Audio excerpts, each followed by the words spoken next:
Comenzamos con la primera presentación, que la expondré yo mismo, hablando del papel de la inteligencia artificial en la integración de datos clínicos, imagen y datos genómicos. Esencialmente esta presentación es acerca de la imagen. Hablaremos sobre todo del papel que juega la inteligencia artificial en los estudios que hay en marcha en cáncer de mama. Y comenzaremos pues hablando del cáncer de mama en general, el papel del cáncer de mama y también que está jugando la secuenciación genómica, sobre todo los sistemas de NGS, que son los que utilizamos ahora mismo los patólogos en esta enfermedad. Hablaremos también de la integración de la imagen digital, de la imagen totalmente digitalizada, whole slide imaging o preparaciones digitales en anatomía patológica. Y en tercer lugar veremos cómo integrar esos dos mundos, el mundo de la genómica y el mundo de la imagen de gran formato de la anatomía patológica en problemas específicos relacionados con el cáncer de mama y finalmente unas breves conclusiones. Bien, el cáncer de mama, todos sabemos su importancia por su frecuencia, con hasta un 85% en su tasa por cada 100.000 habitantes en España. Todavía la mortalidad, aunque hemos avanzado muchísimo, sigue siendo importante y si lo ponemos en perspectiva mundial vemos que hasta 450.000 mujeres mueren de esta enfermedad en todo el mundo cada año. Es cierto que aún hay retos, como que al diagnóstico pues un 30% de los casos presentan, por ejemplo, una metástasis regional en ganglios linfáticos regionales, o bien entre un 6 y el 10% se presentan con una enfermedad avanzada, en un estadio 4, ¿no? En un hospital general de unas 500 camas que cubra una población de unas 400.000 habitantes, estamos viendo entre 300 o 500 biopsias de cáncer de mama, por hablar de prevalencia en un aspecto clínico muy práctico, como digo, en un hospital general cada año, ¿no? Eso es un poco la dimensión que podíamos tener en la cabeza para ver la importancia del dato, ¿no? Es cierto que la NGS ya ha comenzado a ofrecer resultados en muchas enfermedades, como es el cáncer de mama, donde hasta ahora, si bien utilizando la combinación de datos clínicos y anatomopatológicos, hablábamos de algunos subtipos como luminal A, luminal B o triple negativo, pues los estudios moleculares nos dicen que no, que hay más subtipos de los que inicialmente veíamos. De hecho, inicialmente ya hace años se definieron hasta 10 subtipos diferentes, ¿no? La ventaja de la tecnología basada en EGS es que nos permite estudiar múltiples tipos de mutaciones, ¿no? No solo los SNP o CNV, sino también incluso variación, translocaciones y estudios también de RNA y no solo de DNA, ¿no? De hecho, pues como digo, ya hace años se detectaron hasta 40 anomalías genéticas en cáncer de mama primario, pero se sabe que el 96% del cáncer de mama somos capaces de detectar alguna alteración molecular, alguna alteración genética, ¿no? Bueno, la importancia de todo esto es que ya muchos de ellos, tenemos aquí marcados en colores, por ejemplo, el impacto que puedan tener estas mutaciones, y digo que muchos de ellos ya empiezan a tener un impacto terapéutico, por supuesto el ER2, que ya lo tenía en la época en la que nos basábamos sobre todo en inmunistoquímica, pero empiezan a aparecer otras dianas que podemos estudiar gracias a estos marcadores genéticos, como AKT1, receptores de andrógenos, PIK3K, etcétera, ¿no? Y el valor que tienen también otros genes, porque nos ayudan al diagnóstico y porque nos ayudan a establecer un perfil pronóstico de ese tumor, como pueda ser el P53, el gen TP53. Además, el cáncer de mama, como todos los tumores, es muy dinámico Y no solo es que detectamos un gran número de mutaciones en ese tumor primario, sino que en las metástasis pues el enfoque puede ser diferente y puede cambiar respecto al tumor primario, bien por cambios metabólicos o del crecimiento, o bien por la presencia de protooncogenes. Un ejemplo es como el receptor del factor de crecimiento 3, su amplificación, si la detectamos en un tumor primario, pues puede predecir el mayor riesgo de metástasis de esa enfermedad. Pero también vemos como algunas mutaciones, como la del gen de los receptores de estrógenos, que inicialmente suele tener una prevalencia baja de en torno a un 1%, cuando estudiamos tumores ya metastásicos con resistencia a tratamiento, pues ese porcentaje puede aumentar significativamente, ¿no? Afortunadamente, hoy en día la bioinformática no solo nos ayuda a la detección de esas mutaciones, sino nos ayuda también a comprender mejor la biología del tumor, por ejemplo, en su progresión, ¿no? Y nos indica, gracias a estos estudios, qué mutaciones suelen aparecer primero y qué mutaciones suelen ser de aparición más tardía durante la evolución del tumor.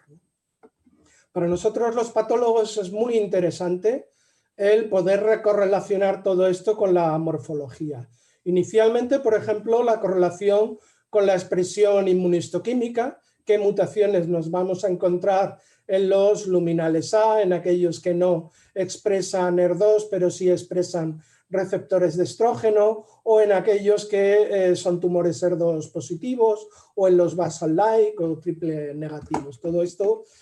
como digo, es de especial interés porque nos ayuda también a comprender mejor nuestros diagnósticos de los patólogos, ¿no? Y además hoy en día tenemos otra herramienta que está apareciendo ya en la clínica, que ya hace años que demostró una utilidad en investigación, pero que en la práctica clínica, tanto en cáncer de pulmón como en cáncer de colon, está demostrando ser muy útil, que es el análisis, la biopsia líquida y el análisis de estas mutaciones en sangre periférica, ¿no? Y de hecho ya hay varios estudios que correlacionan estos hallazgos en sangre periférica con la mutación primaria y con la evolución del tumor, ¿no? Bien, entrando en la segunda parte de la presentación, la parte esencial para nosotros también, que es la parte de imagen. Hoy en día la patología digital, la imagen digital ha llegado para quedarse, de forma que ya hay servicios de anatomía patológica pues, que han ido de lleno a digitalizar completamente toda la patología quirúrgica y son capaces ya de diagnosticar con preparaciones digitales. En citología aún nos queda solventar algunos problemas técnicos, pero recientemente han salido nuevas soluciones que ya lo están permitiendo, ¿no? Pues bien, la importancia de integrar la patología digital en el flujo de trabajo de anatomía patológica radica no solo en ser capaces de escanear, sino de adaptar todo nuestro flujo de trabajo a esta nueva forma de poder hacer nuestros diagnósticos. Es cierto que, como vemos a la derecha, una preparación digital es muy intuitiva y es muy fácil de navegar para un patólogo porque reproduce muy bien lo que hacemos en el microscopio convencional, pero digo que además hay que aprovechar que la imagen digital nos permite incluir el análisis cuantitativo de biomarcadores o incluso a incluir nuevos algoritmos que, gracias a las tecnologías de inteligencia artificial, comienzan ya a estar disponibles para la imagen en anatomía patológica. De forma que tenemos que tener una visión global de todas estas herramientas, integrarlas y evitar, por ejemplo, que un patólogo tenga que identificarse en 3 programas informáticos distintos para utilizar todas estas herramientas, ¿no? ¿Cómo está ayudando hasta ahora estas herramientas de análisis de imagen en patología digital? Pues se están utilizando sobre todo porque, gracias a esos pequeños aumentos que tenemos en las preparaciones digitales, localizamos mejor las áreas de interés, podemos, por ejemplo, revisar la cuantificación de biomarcadores más fácilmente, porque el sistema nos indica cuáles son las áreas, por así decir, calientes, ¿no? Donde hay una mayor expresión de ese biomarcador y facilitar así la cuantificación, o intentar que esos algoritmos cuantifiquen automáticamente las áreas de interés, ¿no? Y es cierto que ya hay algunas soluciones incluso que empiezan a estar disponibles en el mercado, que empiezan a localizar automáticamente cuáles son las áreas de interés o las áreas de donde se encuentra un tumor o donde se encuentran glomérulos en un riñón, etcétera, y todo esto facilita nuestro trabajo. Sin embargo, el trabajo obviamente siempre va a estar supeditado a nuestra interpretación clínica. Al final es una interpretación subjetiva de esos cambios morfológicos, y lo que sí podemos hacer es integrar y facilitar toda esa información pues de forma más fácil, pero al final si seguimos este enfoque no es muy distinto a lo que veníamos haciendo hasta ahora. Lo único que, como nos decía Chimo en su presentación, pues en vez de utilizar mano de obra de miles de horas para cuantificar, lo podemos hacer ahora gracias a una gran excavadora, como sería un sistema de cuantificación que me permite cuantificar miles de células en menos de un segundo, ¿no? Pero creo que podemos hacer algo más, ¿no? Nuestra propuesta sería,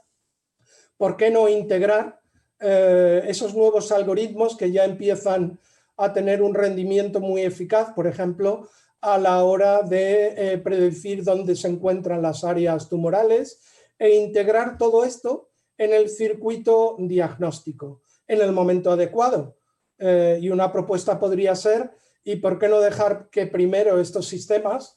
hagan un cribado, como ya ocurre, por ejemplo, en algunos sistemas automatizados de citología, y nos permiten establecer, por ejemplo, la prioridad de los casos que tengo que revisar hoy, ¿no? Sería un ejemplo de aplicación y un ejemplo de la necesidad que tenemos de cambiar ese flujo de trabajo que ahora tenemos en anatomía patológica.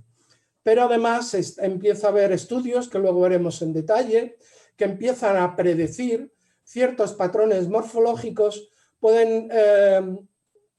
ayudarnos a indicar cuáles son las áreas del tumor que más probablemente tengan ciertas mutaciones, porque dada la heterogeneidad de algunos tumores como el cáncer de mama, pues no todo el tumor va a tener la misma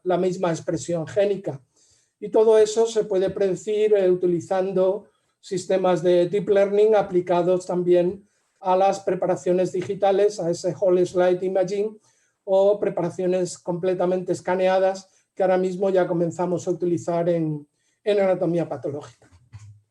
Por lo tanto, y basándome en la propuesta que hizo el organismo de normalización que es IHE, Integrating Healthcare Enterprise, que nos propuso cómo debíamos integrar la patología digital en el flujo de trabajo, a mí me gustaría añadir un nuevo apartado de NGS donde podemos correlacionar los hallazgos que estamos viendo en la morfología con los posibles hallazgos que esperamos encontrar en la secuenciación o en los estudios moleculares que puedan hacerse con otras técnicas, ¿no?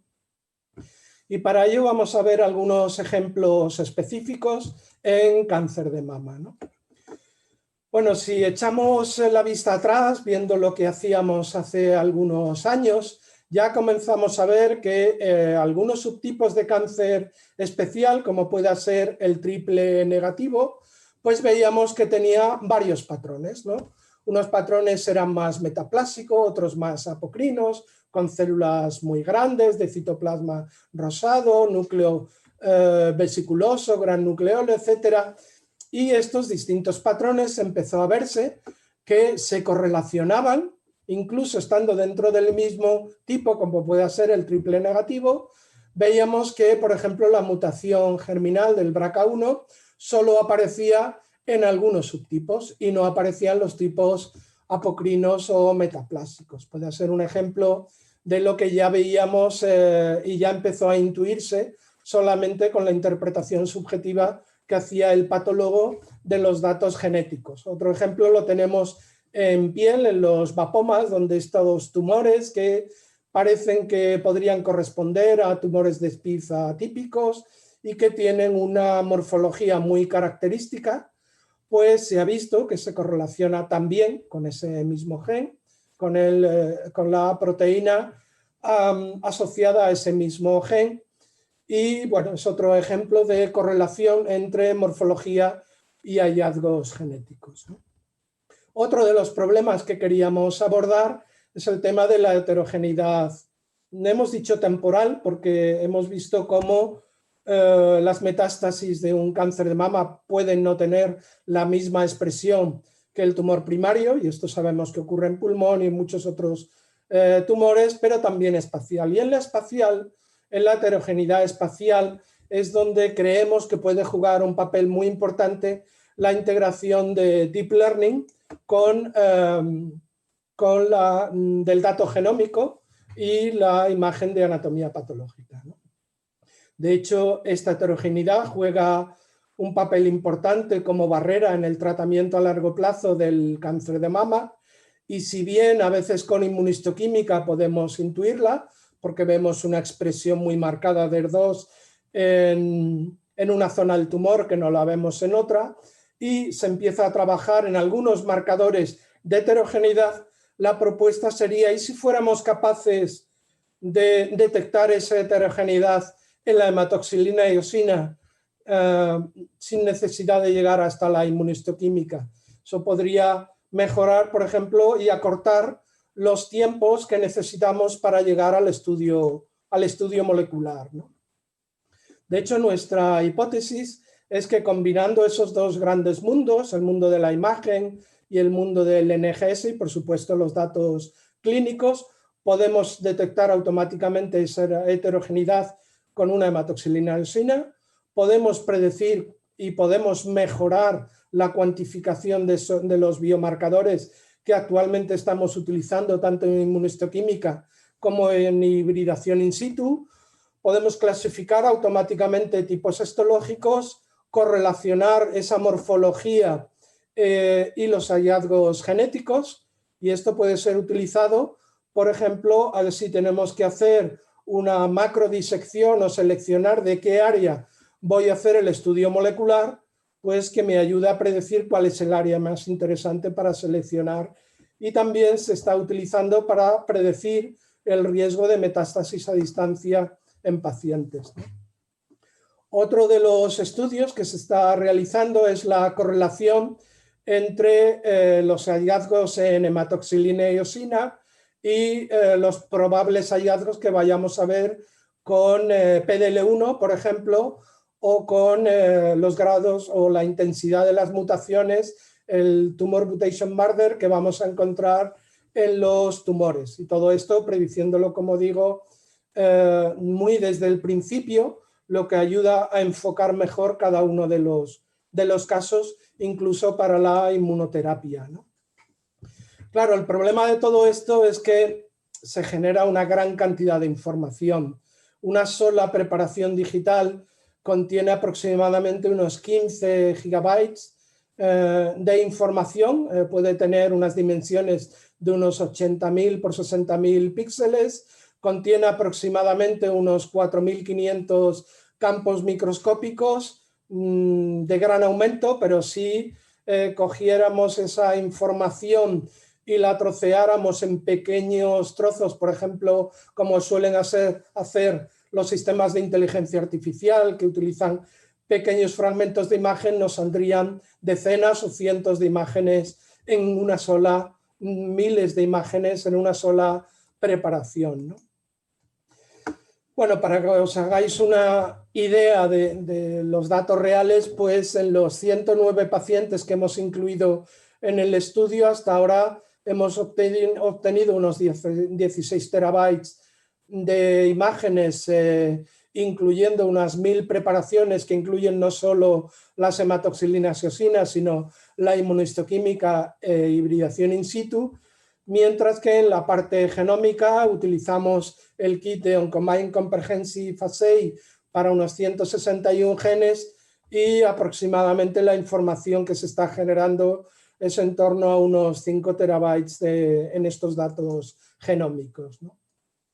Bien, para integrar todo esto lo hemos hecho en una plataforma que hemos desarrollado desde el principio en nuestro grupo, donde no solamente integramos las preparaciones digitales y las herramientas de análisis automatizado, sino que somos capaces de integrar en esta base de datos y en estas redes neuronales tanto los datos genéticos como los datos clínicos y, por supuesto, los hallazgos de inmunistoquímica.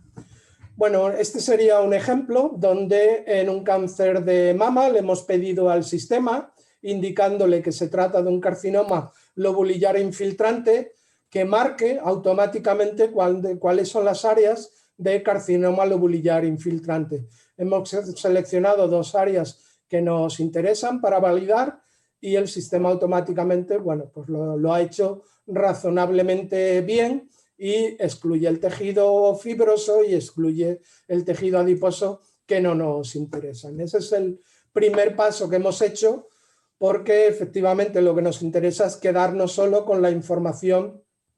correspondiente al tumor, con los parámetros morfológicos del tumor, ¿no? Bien, por supuesto la máquina no siempre acierta al 100% y siempre es un aprendizaje supervisado en el cual el patólogo puede eliminar las áreas que consideran que no son correctas y esto nos permite volver a entrenar el sistema con las mejoras que vaya introduciendo el usuario, ¿no? Bueno, el siguiente paso sería, que es al que queremos llegar, porque vemos que ya empieza a funcionar en la literatura, es ahora este sistema debe crear un mapa donde nos indique cuáles son las áreas que más probablemente tengan o bien un tipo de mutación o bien un grupo de mutaciones, ¿no? Trabajos de este tipo ya se han desarrollado para predecir en una hematoxilina eosina pues ciertos hallazgos, en este caso no es NGS,